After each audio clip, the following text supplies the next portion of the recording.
خو یو شی چې قدرمنو اساتذو ته یې وایم، زموږ د اسلامي نظام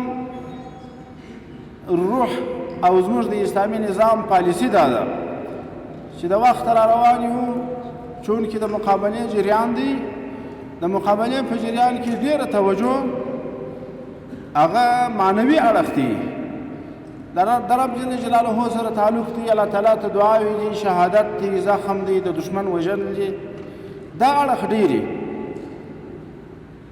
نو د بعضې خلکو دا برداشت شي چې دا طالبان، د اسلامي امارت، د اسلامي نظام د دې دا فکر و مفکوره او پالیسي داسې ده چې یوازې هغه دیني اړخ ته توجه لري، لکه هغه د یهودو نصارا او راهبان چې دا هماغسې یو څوک دي، نور د ملک ترقي و، د دنیا ترقي و، اسبابو ته توجه دا د دې نظام په دغه کې نشته، په پالیسۍ کې نشته.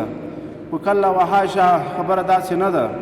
دا ځکه وایم چې کوم وفتونه دلته راغلي دي، زموږ سره مجالس شوي دي یا د نورو مشرانو سره مجالس شوي دي، د هغو دا برداشت داسې سړی په پوهېږي، دا یې برداشت چې دا طالبان یوازې دغه طرف ته مخه ده چې د الله تعالی جل جلاله د دین اقامه ده.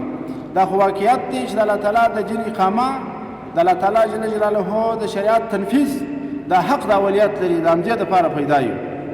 البته د دنیا ترقي، د ملک ترقي، د خلکو ترقي، خلکو ته هوسا ژوند برابرول او د اسبابو نه کار اخیستل، دا مو هم شرعي مکلفیت دی. د رب جل جلاله عادت شریفه پر دې باندې دی چې دنیا کې چاته یو نعمت احسان لاس ته راوړي یا یې د مشکل نه خلاصوي، خو نعمت لاس ته راوړل یا د مشکل نه خلاصېدل دا په اسبابو پورې تړلي دي. هسې نشي کېدلی چې ته بازار ته ورسې، یوه پلنډ نعمتونه را په شا کړې، ته چې د ځان سره پیسې نه لرې، ته چې مزدوري ونه کړې، ته چې تکلیف یې ونه سي. او داسې نشي کېدای چې مشکل دې ستا څخه لاړ سي، خو د مشکل په رپه کې دې ته سم وسا ناست یې، هېڅ مشکل دې ونه وینې، تکلیف دې ونه وینې. خارق العادت په طریقه د معجزې خو داسې راځي چې کله کله اسباب کار نه ورکوي. همیشنی عادت خداوندي هغه دا دی چې د اسبابو په استعمال باندې به بیا نعمتونه لاسته راځي. دا یو بل حالت و چې ابراهیم علیه السلام په اور کې لویږي او اور یې نه سوځي. د اور عادت خدا دی چې سړی ور واچوي باید وسوځل شي، هغه نه سوځي. د اوبو عادت دا دی چې سړی ور ولویږي غرقوي یې، خو چې موسی علیه السلام یې نه غرقوي، دا خارق العادت کار دی. د چړې عادت دا دی چې شی پرې کوي، خو چې د اسماعیل علیه السلام غاړه نه پرې کول، د رب جل جلاله فیصله وه، سبب کار نه کوي هلته.